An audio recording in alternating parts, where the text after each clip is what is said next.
Hi good morning. അപ്പോൾ നമ്മുടെ ഇന്നത്തെ റെസിപ്പി എന്ന് പറയുന്നത് ഒരു സ്പെഷ്യൽ ചമ്മന്തിയാണ് കേട്ടോ. നമ്മുടെ സവോളയും അതുപോലെ തന്നെ കറിവേപ്പിലയും ഒക്കെ ചേർത്തിട്ട് വളരെ എളുപ്പത്തിൽ ഉണ്ടാക്കാൻ പറ്റിയ ചമ്മന്തിയാണ്. നമുക്ക് ദോശയുടെയും ഇഡലിയുടെയും വേണമെങ്കിൽ ചോറിൻ്റെ കൂടെയും കഴിക്കാം. ദോശയുടെയും ഇഡലിയുടെയും കൂടെ പെർഫെക്റ്റ് ആയിരിക്കും. അപ്പോൾ നമുക്ക് എങ്ങനെയാണ് നമ്മുടെ ടേസ്റ്റി ആയിട്ടുള്ള ചമ്മന്തി തയ്യാറാക്കുന്നതെന്ന് നോക്കാം. നമുക്ക് നമ്മുടെ ഇൻഗ്രീഡിയൻസ് നോക്കാം. നമ്മളിപ്പോൾ 2 സവോള എടുത്തിട്ടുണ്ട്, ഒരു ചെറിയ പീസ് ഇഞ്ചി എടുത്തിട്ടുണ്ട്, ചെറിയൊരു അളവിൽ പുളി എടുത്തിട്ടുണ്ട്, അതുപോലെ തന്നെ കുറച്ചധികം വേപ്പില എടുത്തിട്ടുണ്ട്.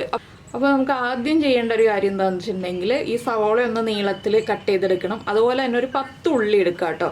ഉള്ളി അത്യാവശ്യമാണ്. എന്താണെന്ന് വെച്ചാൽ സവോള ഉപയോഗിച്ച് മാത്രം ചെയ്യാം, പക്ഷേ ഉള്ളിയും കൂടി ചേർത്തിട്ട് ചെയ്യുകയാണെങ്കിൽ കൂടുതൽ ടേസ്റ്റാണ് ഈ ഒരു ചമ്മന്തിക്ക്. അപ്പോൾ ആദ്യം നമുക്ക് ഈ സവോള ഒന്ന് കട്ട് ചെയ്തെടുക്കാം, അതിനുശേഷം ബാക്കിയുള്ള കാര്യങ്ങൾ നോക്കാം. അപ്പോൾ നമ്മുടെ സവോള നമ്മൾ ഇതുപോലെ തിന്നായിട്ട് അല്ല, കുറച്ച് തിക്കായിട്ട് സ്ലൈസ് ചെയ്തെടുത്തിട്ടുണ്ട്. എന്താണെന്ന് വെച്ചിട്ടുണ്ടെങ്കിൽ നമുക്കിത് വഴറ്റാനല്ലേ, അതുകൊണ്ട് ഇതുപോലെ സ്ലൈസ് ചെയ്തെടുത്താൽ മതി. ഇതിൻ്റെ അടിയിൽ തന്നെ ഞാൻ ഉള്ളി നന്നാക്കിയത് എടുത്ത് വെച്ചിട്ടുണ്ട് കേട്ടോ. ഈ ഒരു വലുപ്പത്തിൽ തന്നെ, ഉള്ളിയൊന്നും കട്ട് ചെയ്തിട്ടില്ല. അപ്പോൾ നമുക്കിനി ഒരു പാൻ ചൂടാക്കിയിട്ട് ബാക്കിയുള്ള കാര്യങ്ങൾ ചെയ്യാം. അപ്പോൾ നമ്മുടെ പാൻ ചൂടായിട്ടുണ്ട്. നമുക്ക് പാനിലേക്ക് വെളിച്ചെണ്ണ ചേർക്കാം. ഞാൻ ഈ വെളിച്ചെണ്ണയിലാണ് ഈ ഒരു ചട്നി ഉണ്ടാക്കാൻ പോകുന്നത്, അല്ലെങ്കിൽ ചമ്മന്തി ഉണ്ടാക്കാൻ പോകുന്നത്. വെളിച്ചെണ്ണയിൽ ഉണ്ടാക്കുകയാണെങ്കിൽ കൂടുതൽ ടേസ്റ്റ് ഉണ്ടാവും. അപ്പോൾ മാക്സിമം നമ്മൾ വെളിച്ചെണ്ണയിൽ തന്നെ ഉണ്ടാക്കാൻ ശ്രമിക്കുക. വെളിച്ചെണ്ണ ഒന്ന് ചൂടായി തുടങ്ങുമ്പോൾ നമ്മൾ കട്ട് ചെയ്ത് വെച്ചിരിക്കുന്ന സവോളയും അതുപോലെ തന്നെ നമ്മുടെ ഉള്ളിയും എല്ലാം ഒരുമിച്ച് തന്നെ ചേർത്ത് കൊടുക്കുക. ഇതിലേക്ക് ഇനി ചേർക്കേണ്ടത് നമ്മൾ എടുത്ത് വെച്ചിരുന്ന ഇഞ്ചി ഉണ്ടല്ലോ, ആ ഇഞ്ചിയും കൂടി ചേർക്കുക. ഇഞ്ചി ചെറിയൊരു പീസ് മതി കേട്ടോ, ഒരുപാട് വേണ്ട. ഇഞ്ചിയും ഒന്ന് ചെറുതായിട്ട് കട്ട് ചെയ്തിട്ട് ഇതുപോലെ ചേർത്ത് കൊടുക്കുക. ഇനി ഉള്ളിയും സവോളയൊക്കെ ഒന്ന് സോഫ്റ്റായി ഇഞ്ചിയൊക്കെ ഒന്ന് കുക്കായി വരട്ടെ, അപ്പോഴേ നമുക്ക് ബാക്കിയുള്ള കാര്യങ്ങൾ ചേർക്കാനുള്ളൂ. അതുവരെ നമുക്ക് ഇതുപോലെ ഇടയ്ക്കിടയ്ക്ക് ഇളക്കി കൊടുത്തുകൊണ്ടിരിക്കാം. അപ്പോൾ നമ്മുടെ സവോളയും ഉള്ളിയൊക്കെ ഒന്ന് വഴന്ന് വന്നിട്ടുണ്ട്. ഇനി നമ്മൾ ഇതിലേക്ക് ചേർക്കാൻ പോകുന്നത് നമ്മൾ എടുത്ത് വെച്ചിരുന്ന കറിവേപ്പില ഉണ്ടല്ലോ, ആ കറിവേപ്പില മുഴുവനായിട്ടും ചേർക്കാം കേട്ടോ. ഒരു പിടി കറിവേപ്പില ഞാനിപ്പോൾ ചേർത്തിട്ടുണ്ട്. ഇനിയിപ്പോൾ നമുക്കിതിലേക്ക് ഉപ്പും കൂടി ചേർത്തിട്ട് ഒന്ന് വഴറ്റിയെടുക്കാം. കറിവേപ്പിലയൊക്കെ ഒന്ന് കുക്കായി വരണ്ടേ, അപ്പോൾ നമുക്ക് കുറച്ച് ഉപ്പ് ചേർക്കാം. ഇനി കറിവേപ്പില നന്നായിട്ടൊന്ന് കുക്കായി വരുന്നത് വരെ വീണ്ടും വഴറ്റി കൊടുക്കുക. ഈ വഴറ്റിൽ മാത്രമേ ഈ ഒരു ചമ്മന്തിയിൽ കൂടുതൽ സമയം എടുക്കുള്ളൂ കേട്ടോ. ബാക്കിയുള്ളതെല്ലാം വളരെ എളുപ്പമാണ്. അപ്പോൾ നിങ്ങൾക്ക് ഇതിലും കൂടുതൽ കറിവേപ്പില വേണമെന്നുണ്ടെങ്കിൽ ഇതിലും കൂടുതൽ ചേർത്തോളൂ. അപ്പോൾ ഞാൻ ഇനി ഇതും കൂടി ഒന്ന് വഴറ്റിയെടുത്തിട്ട് ബാക്കിയുള്ള കാര്യങ്ങൾ നമുക്ക് ആഡ് ചെയ്യാം. ഇപ്പോൾ നമ്മുടെ കറിവേപ്പിലയും ഒന്ന് കുക്കായി വന്നിട്ടുണ്ട്. നമുക്കിനി ഇതിലേക്ക് എരിവിനനുസരിച്ച് മുളക് പൊടി, എന്താണെന്ന് വെച്ചിട്ടുണ്ടെങ്കിൽ ഞാനിപ്പോൾ എരിവുള്ള മുളക് പൊടിയാണ് ചേർക്കുന്നത്. പിന്നെ നമ്മൾ ഇതിലേക്ക് മധുരമുള്ള കാര്യങ്ങളും കൂടി ചേർക്കുന്നത് കൊണ്ട് ഒരു ടീസ്പൂൺ മുളക് പൊടി ചേർക്കുന്നുണ്ട്. എരിവുള്ള മുളക് പൊടിയാണ് 1 ടീസ്പൂൺ. നിങ്ങൾ കാശ്മീരി ചില്ലി പൗഡർ ആണെങ്കിൽ 1.5 ടേബിൾ സ്പൂൺ ചേർത്തോളൂ. അപ്പോൾ നല്ല കളറും ഉണ്ടാവും ചമ്മന്തിക്ക്, അതുപോലെ തന്നെ ആവശ്യത്തിന് എരിവും ഉണ്ടാവും. 1.5 ടേബിൾ സ്പൂൺ ആണ് കേട്ടോ കാശ്മീരി ചില്ലി പൗഡറിൻ്റെ അളവ് പറഞ്ഞത്. മുളക് പൊടിയാണെങ്കിൽ 1 ടീസ്പൂൺ. അത് രണ്ടും തമ്മിൽ എരിവ് വ്യത്യാസമുണ്ട്, അതുകൊണ്ടാണ് ഞാനിങ്ങനെ 2ൻ്റെ അളവ് പ്രത്യേകം പറയുന്നത്. അപ്പോൾ ഇനി മുളക് പൊടി ഒന്ന് കുക്കായി വരണം. ഇത് നമ്മൾ ഓരോന്നും കുക്ക് ചെയ്തെടുക്കുന്നത് എന്താണെന്ന് വെച്ചാൽ പലതിൻ്റെയും കുക്കിംഗ് ടൈം പലതാണ്. ഒരുമിച്ച് തന്നെ എല്ലാം കൂടി ഇട്ടിട്ട് കുക്ക് ചെയ്യാൻ പറ്റില്ല. മുളക് പൊടിയുടെ കുക്കിംഗ് ടൈം കറക്റ്റായി വരുമ്പോൾ നമ്മുടെ ഉള്ളിയും സവോളയൊന്നും കുക്കായി ഉണ്ടാവില്ല. അതുകൊണ്ട് നമുക്ക് ഓരോന്നായിട്ട് വേണം കുക്ക് ചെയ്തെടുക്കാനായിട്ട്. ഇപ്പോൾ മുളക് പൊടി കാശ്മീരി ചില്ലി പൗഡർ ചേർക്കുകയാണെങ്കിൽ കൂടുതൽ ഭംഗിയുള്ളൊരു കളർ കിട്ടും കേട്ടോ. ഇല്ലെങ്കിൽ നമുക്ക് 2 മുളക് പൊടിയും മിക്സ് ചെയ്തിട്ടും ചേർക്കാം.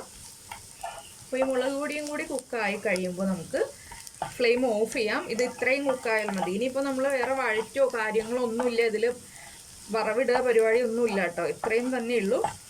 അപ്പോൾ നമ്മുടെ മുളക് പൊടിയൊക്കെ ഒന്ന് കുക്കായി വന്നിട്ടുണ്ടാവും. 1 മിനിറ്റ് ഒന്ന് ഇളക്കി കൊടുത്തിട്ടുണ്ടെങ്കിൽ തന്നെ നല്ല ചൂടുള്ള പാൻ ആയതുകൊണ്ട് വേഗം മുളക് പൊടി കുക്കായി കിട്ടും. ഇനി ഞാൻ ഫ്ലെയിം ഓഫ് ചെയ്യാണ്. ഈ ഒരു പാനിലേക്ക് തന്നെ നമ്മൾ എടുത്തു വെച്ചിരിക്കുന്ന പുളി, ഒരു ചെറിയ നെല്ലിക്കയുടെ വലിപ്പത്തിലുള്ള പുളി, അത് കൂടുതൽ വേണമെന്നുണ്ടെങ്കിൽ നിങ്ങൾക്ക് കൂടുതൽ ചേർക്കാം, ഇല്ലെങ്കിൽ ഇത്രയും ചേർത്താൽ മതി. ഇനിയിപ്പോൾ ഇതൊന്ന് ചൂട് മാറി വരട്ടെ ഈ മിക്സിൻ്റെ. അതിനുശേഷം നമുക്ക് അരച്ചെടുക്കാമെന്ന് വെച്ചിട്ടുണ്ടെങ്കിൽ ഫൈൻ പേസ്റ്റായിട്ട് അരയരുത്, ചെറിയ തരിതരിപ്പോടുകൂടി അരച്ചെടുക്കുക. അപ്പോൾ ഇതൊന്ന് സ്പ്രെഡ് ചെയ്ത് വയ്ക്കുക വേഗം ചൂട് മാറി വരാനായിട്ട്. ഇപ്പോൾ നമ്മുടെ ചമ്മന്തിയുടെ മിക്സ് ചൂട് മാറി വന്നിട്ടുണ്ട്. ഇനി നമുക്കിത് അരയ്ക്കാനായിട്ട് മിക്സിയുടെ ചെറിയ ജാറിലേക്ക് മാറ്റാം. പൊടിക്കുന്ന ജാറല്ല കേട്ടോ, അതിൻ്റെ വലിയ ജാറ്. അതിലേക്ക് നമ്മൾ ഈ മിക്സ് ഇട്ട് കൊടുക്കുക. ഇനി നമ്മളിതിലേക്ക് ചേർക്കുന്നത് 1 ടേബിൾ സ്പൂൺ ശർക്കര. ശർക്കര തന്നെ ചേർക്കണം. പഞ്ചസാര ചേർത്തിട്ടുണ്ടെങ്കിൽ പെർഫെക്റ്റ് ആവില്ല, ശർക്കര തന്നെ ചേർത്താലേ പെർഫെക്റ്റ് ആവുള്ളൂ. ഇനി നമുക്കിതൊന്ന് അരച്ചെടുക്കാം. അപ്പോൾ ഞാനിത് അരച്ചെടുത്തിട്ട് വരട്ടെ. ഞാൻ അരച്ച് കഴിഞ്ഞിട്ട് കാണിച്ചു തരാം കേട്ടോ ഏത് രീതിയിലാണ് അരച്ചിട്ടുള്ളതെന്ന്. വെള്ളം ചേർക്കരുത്, അത് പ്രത്യേകം ശ്രദ്ധിക്കുക. ഇപ്പോൾ കണ്ടോ നമ്മുടെ ചമ്മന്തി നമ്മളിതാ ഇതുപോലെ അരച്ചെടുത്തിട്ടുണ്ട്. വെള്ളം ഒട്ടും ചേർക്കാതെ തരിതരിപ്പായിട്ട്, എന്നാൽ നമുക്ക് ദോശയുടെയും ഇഡലിയുടെയും ഒക്കെ കൂടെ കഴിക്കാൻ പറ്റുന്ന രീതിയിൽ അരച്ചെടുത്തിട്ടുണ്ട്. ഇനി ഞാനിതൊരു ബൗളിലേക്ക് മാറ്റാണ്. അപ്പോൾ നിങ്ങളൊന്ന് ടേസ്റ്റ് ചെയ്ത് നോക്കുക. ഉപ്പ് കുറവാണെങ്കിൽ ഉപ്പ് ചേർത്ത് കൊടുക്കുക, അതുപോലെ മധുരം കുറവാണെങ്കിൽ വീണ്ടും ശർക്കര ചേർത്ത് കൊടുക്കുക. നിങ്ങളുടെ ടേസ്റ്റിനനുസരിച്ച് പുളി ഇല്ലാന്നുണ്ടെങ്കിൽ കുറച്ച് പുളി ചേർത്ത് കൊടുക്കുക. ഇത്രയും ചെയ്തിട്ടുണ്ടെങ്കിൽ നല്ല പെർഫെക്റ്റ് ചമ്മന്തി റെഡി ആയി കിട്ടും. അപ്പോൾ ഞാൻ എടുത്ത ബൗള് കുറച്ച് വലുതായിപ്പോയി, എന്താണെന്ന് വെച്ചാൽ ചമ്മന്തി കുറച്ചല്ലേ ഉള്ളൂ. അപ്പോൾ ഞാനിതൊരു ബൗളിലേക്ക് വേറെ മാറ്റിയിട്ട് നമുക്ക് ബാക്കിയുള്ള കാര്യങ്ങളൊക്കെ അപ്പോൾ കാണാം. അപ്പോൾ എന്തായാലും നിങ്ങളെല്ലാവരും ഈ ഒരു വീഡിയോ ആദ്യമായിട്ട് കാണുകയാണ്, നമ്മുടെ വീഡിയോ പ്രസൻറ്റ് ചെയ്യുന്ന രീതിയൊക്കെ ഇഷ്ടമായിരുന്നുണ്ടെങ്കിൽ നമ്മുടെ ചാനലൊന്ന് സബ്സ്ക്രൈബ് ചെയ്ത് സപ്പോർട്ട് ചെയ്യണേ.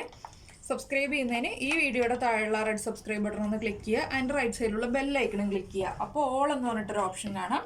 ആ ഓളും കൂടി പ്രസ് ചെയ്തിട്ടുണ്ടെങ്കിൽ ഞാൻ എപ്പോഴും വീഡിയോ അപ്ലോഡ് ചെയ്യുമ്പോൾ നിങ്ങൾക്ക് നോട്ടിഫിക്കേഷൻ വരും. പിന്നെ പ്രത്യേകം പറയണ്ടല്ലോ, നമ്മുടെ ചാനലിലെ വീഡിയോകളൊക്കെ ഇഷ്ടമാവുകയാണെങ്കിൽ ലൈക്ക് ചെയ്യാനും കമൻറ്റ് ചെയ്യാനും ഒന്നും പ്രത്യേകം പറയേണ്ട ആവശ്യമില്ലല്ലോ. അപ്പോൾ എന്തായാലും എല്ലാവരും ചെയ്യുമെന്ന് വിചാരിക്കുന്നു. നമുക്ക് നമ്മുടെ അടുത്തൊരു വീഡിയോയുമായിട്ട് അടുത്ത ദിവസം വീണ്ടും കാണാം.